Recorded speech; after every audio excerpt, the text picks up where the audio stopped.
Hi Hoopers, I am Lisa Lovechild, Ruby Hooping sponsored hooper, and today I am going to talk to you about the two main types of hoop connections used in hoop making and why it's important to have a smooth connection on your hoop. As the market grows for HDPE and polypro hoops, I've noticed more hoop makers posting pictures of their smooth connections and being really proud of them, which is awesome. But new hoopers may not know what the big deal is about having a smooth connection on a polypro or HDPE hoop. So I thought I'd make this video to try to clear up some of that confusion and to provide some information about hoop connections. I'm going to start with talking about PE hoops, which are polyethylene hoops. These are often beginner hoops, even though advanced hoopers do use PE hoops from time to time. PE hoops are made out of black polyethylene irrigation tubing, the type of tubing that you can get at your local hardware store. So here is a PE hoop. This was made for me by one of my dear friends. It's taped beautifully, and here is the connection point for it. Inside of this connection point here is a gray connector that looks something like this. So if you notice here on this connector, you can see these spines, they're all facing in towards the center. And in the center there's this raised ring here that goes all the way around.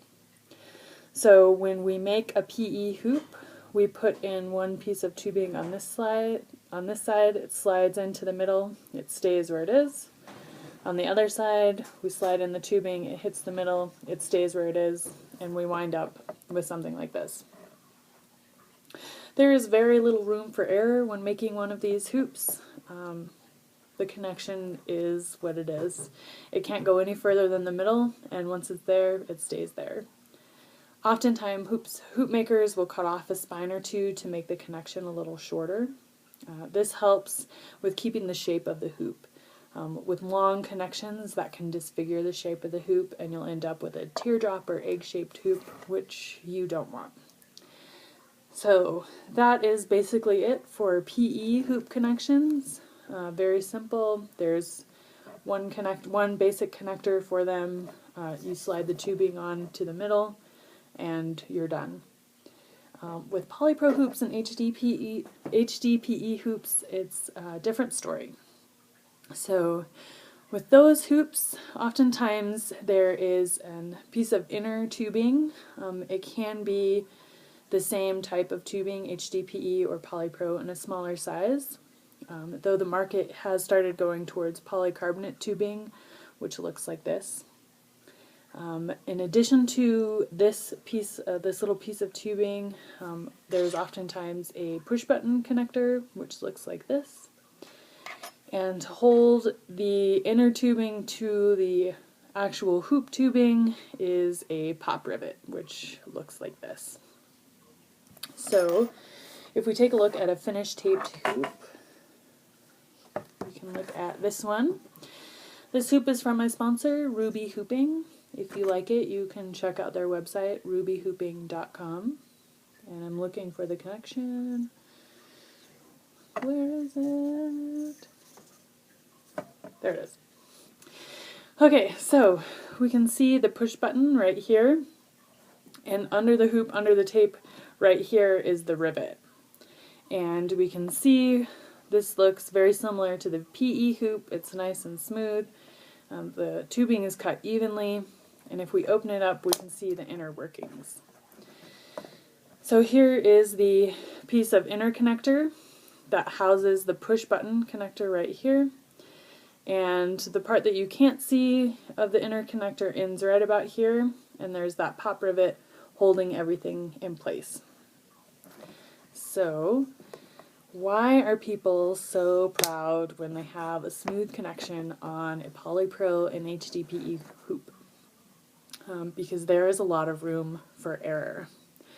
You have to drill holes in not only the main hoop tubing, but you also have to drill holes in this inner tubing as well.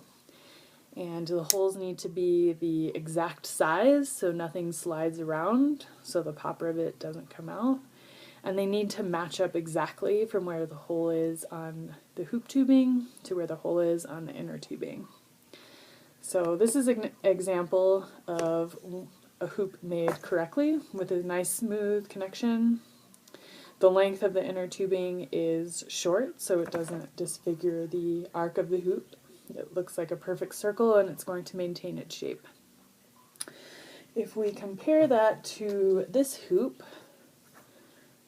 we can see that not all hoops are made equally. I bought this hoop from a local vendor, and I bought it online, and I did not take a look at the connections or the quality of the hoop before I bought it. I was only concerned about price. It was cheap, and I got it fast, and that's all I cared about. And at first, it didn't really bother me, but now that I've been hooping with it, I can see a few problems with why the connection is an issue. So first of all, you can see that there is a big gap right here. There's a larger one at the top than there is at the bottom. And if I pull on the tubing, you can see that the hole that is housing the push button connector is too large. So the tubing slides around and the gap gets bigger and smaller and bigger and smaller as the hoop moves. Not only that, but the inner tubing, which you can already see is really long.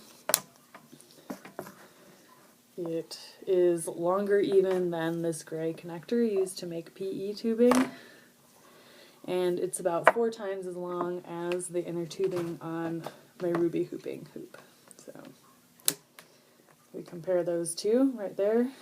This is both of these hoops are 5/8 material. So if we take a look at those, if we line them up even, you can see that this is about twice as long on the outside, and then we have even more here on the inside. So why does that matter? Not only is your hoop going to disfigure, it's going to turn into that egg or teardrop shape that I was talking about earlier. You can kind of see on this hoop already that it's starting to do this. It's not keeping its shape, so when I do isolations or any type of other illusion movement, it's going to give it away.